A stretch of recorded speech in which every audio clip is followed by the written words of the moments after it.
So, welcome back to Jardin de Brindley, and with a beautifully christened sign now. We've been doing loads this week. There's absolutely, in a week, Shane, could you imagine how much we got done?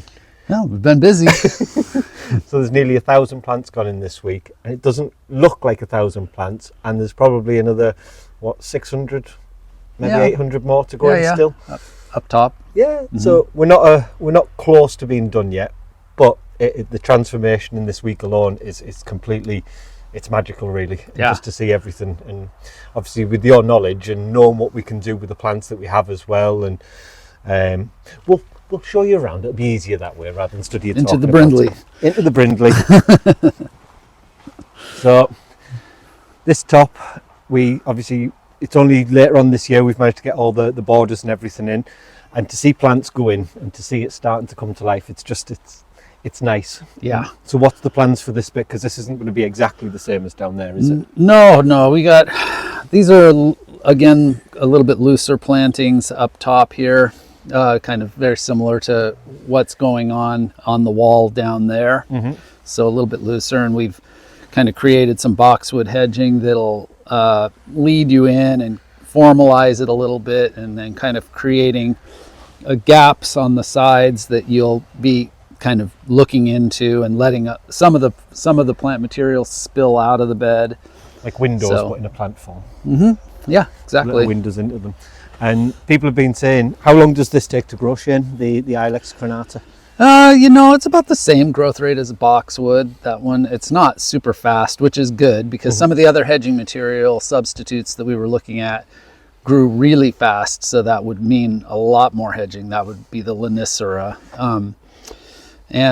So these are, it's going to take a little while, but couple of years. Yeah, we'll see it nice. Looks really good. Looks very clean. So that's nice. Just nice to see them in. And then people were saying about tree peonies. We've got tree peonies up here as well. They're struggling along. They'll be happier when they're not surrounded with the plastic. Yeah. And they have, more mulch around them. So they'll be doing better. And these rhododendrons? No, that's a Daphne. Those have been kind of hit and miss. Daphne is one of those plants that can just all of a sudden decide I'm done living and die. Yeah. Well, and we've had 2 of those happen. Well, we had that one, and I think that was kind of our fault because we did a lot of work up here. Yeah. And it got plaster on it. It sulked, but it looks like it's still there. There's still buds on it. We'll see how it does next year. See how it comes up. Daphnes are that way. And then talking about what we've been doing. So this year we've obviously had plants in from the beginning of summer, which was like the geraniums, the trailing geraniums. Yeah. And they were 5-6 foot across. They did well. They only started from little plants, weren't they? There weren't anything major. And how many plants from them 2 that we had? Yeah, I dug up 2 of the geranium roseanne from the border. Yep. And split that up as much as I felt comfortable doing. So we got 3 extra 3.5 extra roseannes. Some are pieces that are iffy. Yeah. But we've definitely got some roseanne going on up there, and that'll drape over the wall some. And then I also took up one of the salvia nemorosas down below and some of these in. Divided that up and put some of that up here as well. So it should be good. It'll be nice hopefully. To show. And then we've got roses in here. Yeah, new roses in this bed. And these aren't the same as the white ones, are they? No, this is a dark magenta purple. Which will be nice. Again, it'll just give that nice little burst of colour up here as well. And everything in here is pretty much pinks and whites, isn't it? Purple and whites. Blues, whites, pinks, purples. Yeah. Nice and soft. We got, this is the pink geranium, which I divided and put in up here and down in the lower center beds. So that'll all tie in, and that was from one of them that I dug up on the side. So we got a lot out of that. But again, the ground cover that's provided, it's superb, isn't it? Because it stops us having to work. People are saying about us not putting plastic and that down, and there's good reason we haven't, because these plants will provide all of that, and it means that we don't affect the ground, we don't affect the water that's been absorbed into it and everything. And it just gives the plants the best chance to actually grow and fill this area and cover it. And like I say, we know with that, we've seen the way that grows, there's very little in terms of open weeds. Space. It's just, there's not many weeds, space. And if there is, there's the odd one. It's nice and easy just to pull out because of the way that they've had to grow because of that. And we've started filling the pots. And what are these, Shane? That's well, it used to be Pernettia. It's now Gaultheria. It's a great plant that's from the southern hemisphere that has evergreen structure, smaller shrub, and then it gets these fantastic fruit on them, which are very cool. So yeah, someone had asked about them in the last video, was all what they were. So Gaultheria. Yeah. Very nice. Yeah. And then, like I say, there's so much gone on down here this week. This is completely, again, it was a nice garden before, but now it's starting to look like an amazing garden. Yeah. And we've had a bit of a change around in some of the beds. So here we had your beautiful geraniums. The pink geraniums, yeah. And they had literally spread 4 foot across, 5 foot wide. And it was going to be a case of, it was just going to take over the path as well. Well, I mean, and we decided I kind of want to have some lavender at the front of this bed because we're going to have it on the top of the wall as well. So I wanted to tie it in. Mirror it. So we actually moved the geranium. There's a piece of it that's left at the back. So it will fill in that back area. Just have to keep it from smothering everything else. But yeah. Like I say, we've moved the geraniums to the back. What else have we done in these little beds? Because there's new things gone in that I can see, and new things popping up. We have our very first plants that we put in, the choicea, this wonderful one there, and then we have this nice silver. That's a convolvulus sonorum, white. It's in the morning glory group, but very nice one. And then we just put in some white agapanthus that are big. Just to give it some height. And give it a little height and little punch in the middle of summer. And I'd seen some comments as well, just a quick one before we move on, about these little holes in the wall. We have no idea. They're beautiful and we will use them in time, but they're just there. Right now it's decorative. It's not for any other purpose. So let's carry on. It's a shelf. Yeah. Storage. Yep.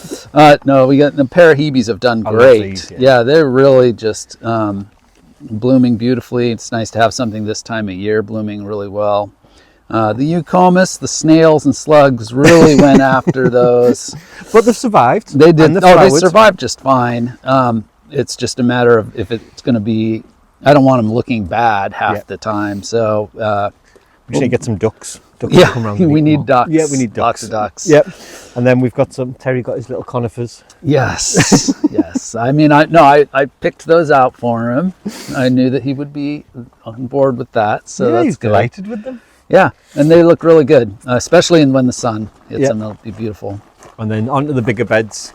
We've obviously, this has done superb anyway this year. Yeah, everything in it pretty much has done really well. Yeah, we just put this new rose in, one on each side, so that's going to be nice. And then this bed actually needs a lot. There's a lot of things that are missing in here. We need some height. I want to get some lilies in here, delphiniums going, and a few other taller plants that kind of break it.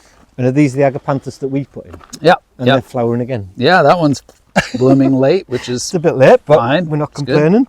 But again, everything's took so well. I'd say about 96% of what we planted first time round, we've not had an issue with at all. Yeah. Everything's gone in, it's survived the summer, and it's just starting to look beautiful again. A bit more height with the pots. What's in that one, Shane? Pieris. So that's the variegated Pieris, flaming silver, which will have the new growth will be vibrant pink. It's a great evergreen, showy plant for a pot that'll be beautiful all year round.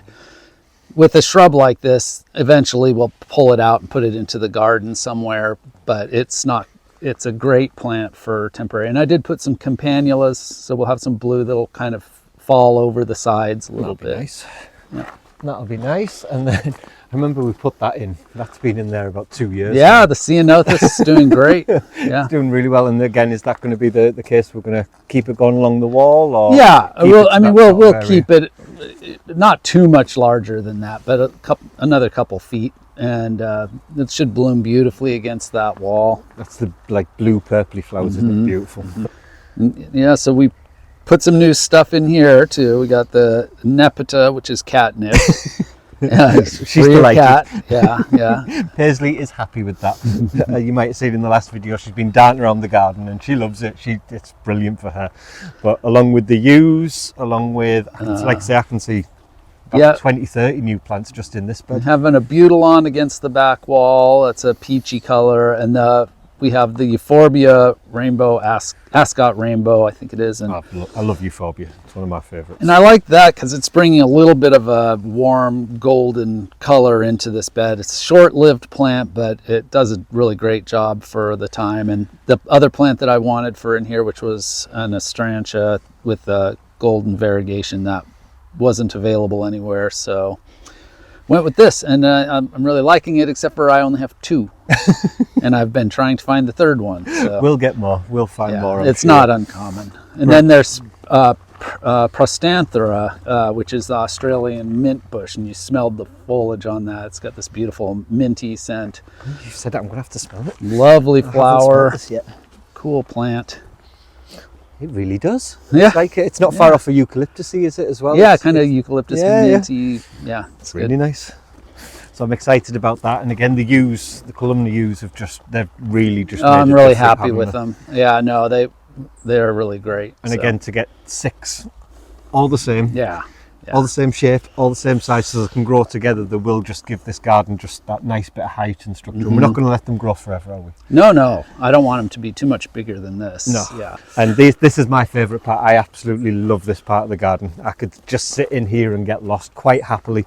And when you see the cadum, yep, these flowers, they are so magnificent. They're just like a beautiful thistle. And like I say, the texture, everything about it, there's nothing about this plant that I don't absolutely love. I love the texture, I love the way it looks. And then this was only this big. Yeah, eucalyptus, and they're known for growing fast, and this one's not letting us down. So this was literally just over 2 foot when it went in, and it's now at the height of the wall, so it's going on, what, 7-8 feet? Yeah, at least. But we're not going to let it get to be a tree size. No, we'll keep it nice. We keep cutting it, and part of that's to keep the juvenile foliage, because Terry can use it for flower arrangements, both fresh and dried. Well, that's good. And the juvenile foliage is this shape. It completely changes when it becomes an adult tree. So I can see a couple more plants down here. I divided one that was at the back. So this is Aster, Lady in Black, or the Prince. I can't remember which one. But this one was getting big, and it was kind of at the back. Wasn't getting as tall as I was thinking it was going to get. So I was able to bring it forward, and it really works well in the front. So like I say, I love this part of the garden. Just keeps me happy. And the fig that we nearly killed's coming back. It's doing well. Yeah. So we're happy with that. And the pampas has it's got its first seeds on. So again, that'll just keep growing and bushing. I think it just adds, like say, when you're up there, the way that it just leads onto the trees and everything. The back it is. I can see that. Yeah, I like this bit. Well, and we have a shrub that's going to be a very large evergreen shrub in the back corner, and that's the another ceanothus. Another one of them. Yeah. So that's going to fill that whole back corner, and beautiful flowers. Just end it off nicely. And then again, everything along here is done absolutely. These again, we see these all over, but this year they've just been such a pleasure with the butterflies and the bees and the insects that it's brought in. It's a great plant. It seeds around. Some people find it a little annoying, but I really like it. I'd be happy with lots more of them. Yeah. Genuinely don't mind. And again, when you see them in the summer, just gently, ever so slightly, just blowing in the breeze, it's just a beautiful sight. It's a tall plant that you can still see through. Yeah. So it's not blocking the view, but it gives you a little bit of height. And you've put lots of these like sedums sort of things on. Yeah, this is Delospermum. It's in an ice plant type of a plant, and but again, that fairly hardy. Yeah, they go fast. They go fast. Unbelievably well. And the lamb's ear, people might remember that was up there. We didn't quite like it. It grew a bit too big, so we thought you split it all up. You moved it down here last time you were here, and again, it did just fine. It's come back just absolutely beautiful.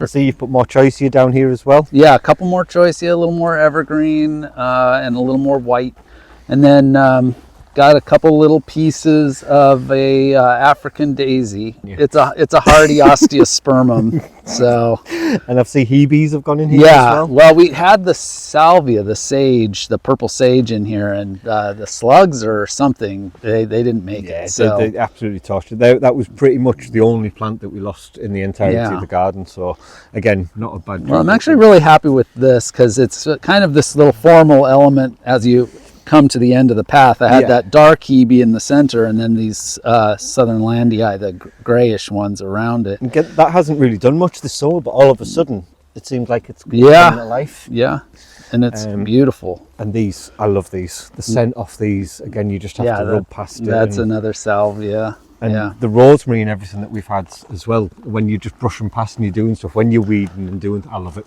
Absolutely. I love the aromatic foliage. So, and that's again, the choice you're the same. The lemony scent off that, it's beautiful. Good. And then obviously I nearly had a heart attack last week when I came back, and they decided they were going to cut into my beautiful lawns, but for good reason. It was always the plan. It was always in the plan. So between all the beds here, we'll show you exactly what we've done, because this is all major changes, isn't it? Yeah. Yeah, so we got some more of the pink geranium that we were talking about over there. I put pieces of that to fill in the interior of the bed with the tree hydrangea. I put in a rosemary to give a little bit of mid-structure and evergreen and color. And then echinops. Yeah, and that gets a blue flower ball on kind of thistly, and it'll spread around in this bed and just give a little bit of height and a little bit of color. We've got lots of bulbs in here as well. Lots of bulbs. Yeah, we've got lots of bulbs. So again, there's probably, along with the planting that we've done, we've probably put in 2,500 bulbs. There's been a lot of bulbs. Won't be far off that this week as well. So along with all the plants that have gone in this week, there's been about 2,500 bulbs. And we're going to put more. Yeah, and we're nowhere near done yet. Again, this is. We want this to be a really special garden, and that's going to give the effect. We'll have alliums in here as well. Yeah, so this will have some taller alliums. Yeah, that'll be nice. And then obviously onto my lovely, beautiful lawns that were lovely and beautiful once. But no, it's nice to see. So what have we got in these? I know we've got our beautiful white roses. Yep. I know we've got white allium as well. Yep. Bulbs. A small white allium. Yeah. It's not a big tall one. It's just a small one that your friend sent you. But it'll be really nice. Yeah. Again, just in with the roses. Yeah, before the roses really do their thing. And what have we got in between as well? No, we had a big patch of ajuga that I'd put in when I first came that had done really well. So we split that up and spread it throughout the garden in a few different places. And it's in this ring here as just undercover for the ground cover for the rose area. And that again, it'll help stop the weeds and everything coming up. And it'll give a little bit of color. You do want to make sure that you don't let the ajuga creep into the grass, because it'll take over. Yeah, it'll do a number. We also have some of the ajuga in the corner, so it kind of follows through some of the dark color, bringing it through the garden in a certain way. And again, we've got more agapanthus night star. Yeah, North Star. Yeah. North Star. Again, beautiful blue, and again, they'll just add that bit of height. Yeah, not too big, really beautiful blue. I really love the color of that one, and that's a totally perennial agapanthus, so it dies to the ground. So. And then every year it'll just sprout back up. Yeah. And again, so we have Pittosporum. I know we have Pittosporum. See, I'm getting good with these. You are getting good. Absolutely magnificent. Yeah, it's Pittosporum tenuifolium. This variety's Irene Peterson, and it's almost white, and we're going to shape that into a ball in the center. Really great one. And again, lots more bulbs in here. Yep. Yep. What have we got in here? Let's see. What did we put in there? That we got alliums that are going to be in there.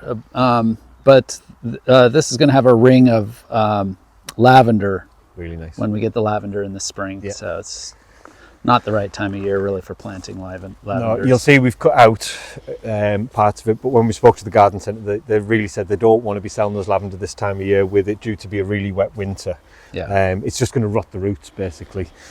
We're already in prepared for the lavender. Again, like I say, we're not going to be putting it in this year. It'll have to wait, but there's lavender going in pretty much everywhere just to keep up with that colour scheme and the... Yeah, we bring it through in a certain pattern, so it'll be kind of at the top and come down and then come through here and then back to the back corner, so it kind of pulls you through the garden in a certain direction. And then we've done other bits as well. So coming over to the centre of the garden, we wanted that to be nice. So that's ended up with roses. Yes. I think we were thinking lavender at one point, but the roses I think are really going to frame that. Lovely, aren't they? Yeah, when we started looking at the white rose hedge, I thought, we had a few extras and we're like, this is perfect. So I was really excited about doing that. And I stole 2 little tiny pieces of euonymus emerald gaiety to just very slightly creep up the column and just give a little bit of the white evergreen So Yep. So in the centre of the garden, so everywhere that's grassed, either side, that'll be completely symmetrical. It's the same. But we've had to plant the garden differently, haven't we? yeah, I mean the west wall over there really is much shadier than the east wall. So I mean, That's had to be I taken tried. There into- were a few plants that I felt could tolerate the conditions on both sides. So I really wanted to find a few of those, and I used those so that we could make it somewhat mirrored, but at the same time we had to use different material on that side than this side. Yep. Which is good. Oh yeah, again, Yeah. It gives it that, it's a different balance, because again, we've got the tree in that corner and we can't replicate it on that side. There's nothing we can do.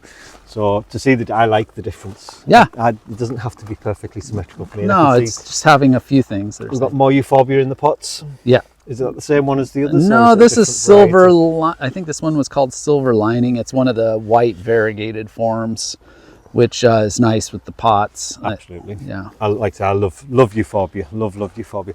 These are doing really. These have come alive all of a sudden. Yeah, it's they've not really done much in summer.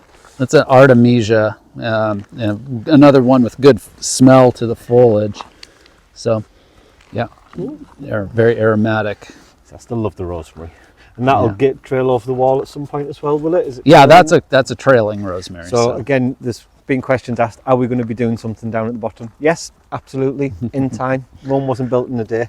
And I have it's a lot of work, you isn't have it? the drawing. I did the drawing for it. So that'll be whenever you're ready, you something just that let we me do know. Look at, but it won't be. We'll get the front sorted. We'll get here sorted, and then we'll look at that. That'll be a couple of years down the line yet, because again, Rome wasn't built in a day. Well, Terry's just been mentioned that he's discussed another project with you, Shane. This is news to me. Yeah, the Japanese garden down by the pond. So, hey, I'm on board with that. That I'm sounds, sure you are. sounds good to me. Yeah, but this is news to me. This is genuinely the first time I just I'm got back hearing from about- Japan. I'm all ready for it. Let's do it. So, So again, I'm sure it'll be wonderful. And Yeah. we've got the space to do it, so why not? And if we can lead all this on, yeah. you know what I mean, do something here through the forest into the Japanese garden, you know, like where Oh, we yeah. lead on to these things. Again, it becomes a destination then, just to see like the gardens. Just the gardens alone are worth the visit. So. Absolutely. And again, all this is done really well. That's looking beautiful right now. Yeah, that's a wallflower. One of the Again, everything that's gone in, there's nothing that's really struggled. So this side, this is kind of our speciality side now, yeah. isn't it, Shane? Well, we went to a nursery that I'd been wanting to go to for a long time. So that was the lovely guys at Yeah. Vertige. Vertige, yeah. Pepinière Vertige. It's over near Brestway. So we had a good 4-hour drive out the other day just to Yeah. see it. No, these are very rare things. So it was pretty amazing. I picked up some really good stuff. for You'll you have to guys. talk us through some of these, because I know that Yeah. how excited you were seeing them all. I'll quickly run through a few of them. This is a strobilanthes with a real dark flower. That's a late bloomer. Does that grow big? That one's probably about a 3 foot. This is a dicroa, which is an evergreen hydrangea relative. This one's versicolor. And the thing about dicroa is that they get this amazing like sapphire fruit on them in the winter time, which is really beautiful. And then they have a blue lavender flower in the summer. I even like the texture of the leaf and the colours. Yeah. It's lovely, and if it's like that in winter, Yeah. then it's beautiful. So what else do we have here? Because I know Yeah. you're very excited about that. We have an evergreen grass, and I split this up. That's a broad leaf evergreen carex. I think it's a hybrid of scaposa. And then this is a pittosporum back in here. This is a very different one from Taiwan. This is Silicioides, very narrow. So that'll just kind of create a nice An umbrella. kind of small evergreen willowy tree in this corner. And these, I like these. What are these? That is called, it's very rare,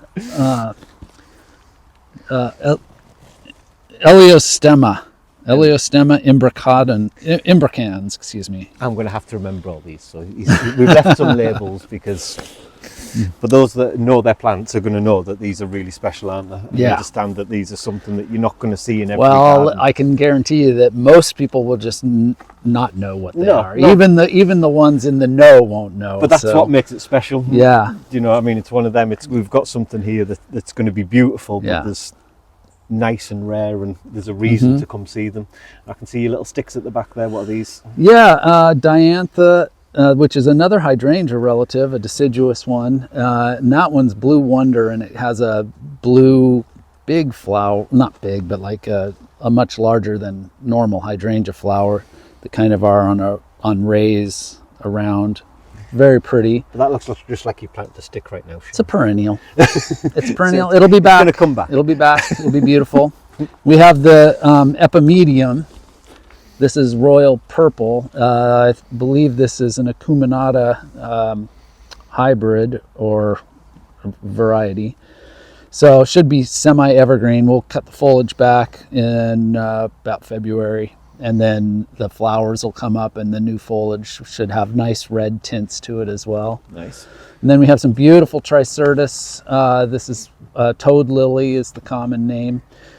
These are cultivars. I don't remember what their cultivar name is. And this again, this was another. Was that a new? Yeah, that's a new fern. That's a very well. It comes out variegated looking. That's it looks lovely. Kind of grame.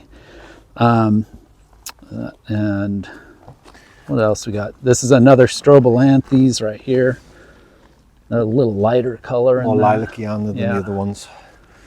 And again, it's filled up lovely, and the reason for it being done this way is so that the amount of ground cover means the maintenance. So yes, the maintenance looks quite a lot right now, but over the years, the maintenance should reduce in terms of how we have to manage the land. Yeah. In terms of come out weed picking and going through it, it should be a hell of a lot easier going forward. You want to keep your ground covered, otherwise other things are going to grow. Yeah, so, absolutely. Yeah.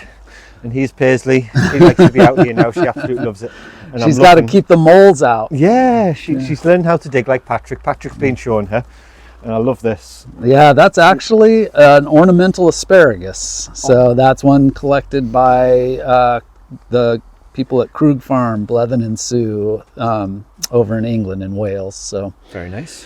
Yeah, that one came from Vietnam. So does it flower and everything as well, or is it it's a very small flower. It gets a little fruit too on it. It's an asparagus, but it doesn't get big. It stays very fluffy and adorable. Yep, and I'm seeing other things that have been dotted in. So what have we got here? Brunnera. So that is a perennial, long. It stays up for quite a while. Beautiful. That'll get very large silver foliage on it. Yeah, I'm just looking at the leaves. Are beautifully silver patterned, and then a blue flower, very small blue flowers on top. More tricertis, toad lilies in the back. And our old pittosporum that's been in a while, and that's looking beautiful. Yeah, isn't it? Again, it's done really well. That's one of the plants that's tied in with the other side. That and the yews. Yeah. And the choicea. So those are and the geranium roseanne. Those are ones that we've used on both sides that can tolerate a bit of shade. And again, this looks unusual. That's the toad lily again. It looks very orchidy, that doesn't it? That was one of my real first loves in gardening were tricertis. Yeah, it's beautiful. The flowers on it, all spotted and mottled. But yeah, and again, we've done some more work up here. And again, down in this corner, so above us is where we removed the chestnut, and it was kind of for this reason, because this kind of corner of the garden was just getting decimated. And again, we never want to have to cut something back that we don't have to, but this was just going to be an empty corner if we didn't. Well, and there was a lot of dead wood up in there too, so that was not good. No, but we've got some beautiful plants down here now. One of my favourites, and again, it's purely on the texture, is this. That is an incredibly rare Akuba. And that'll be an evergreen shrub. Nice. But the texture of that foliage, I'm in love with.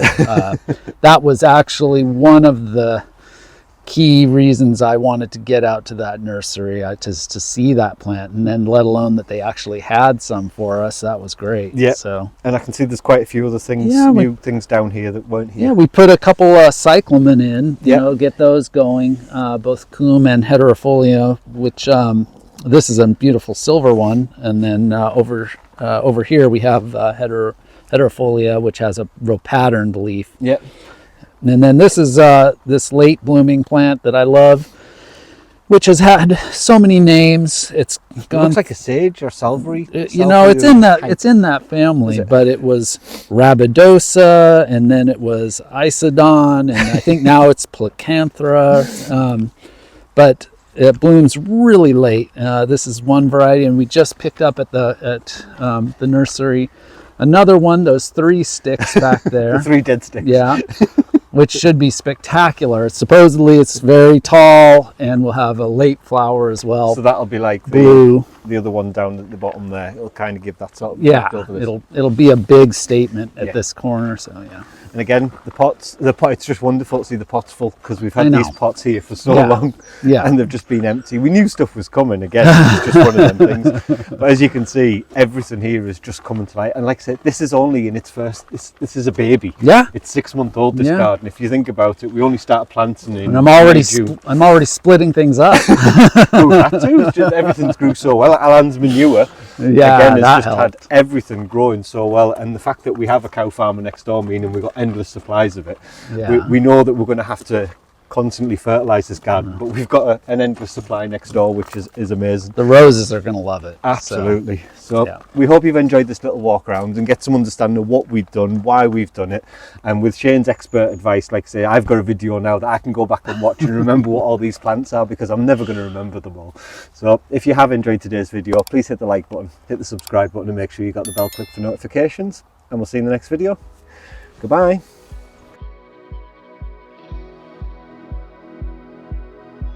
If you'd like to be part of our journey and help restore the chateau, then please join us on Patreon, where you'll be part of our journey, receive a piece of the history, and get exclusive videos.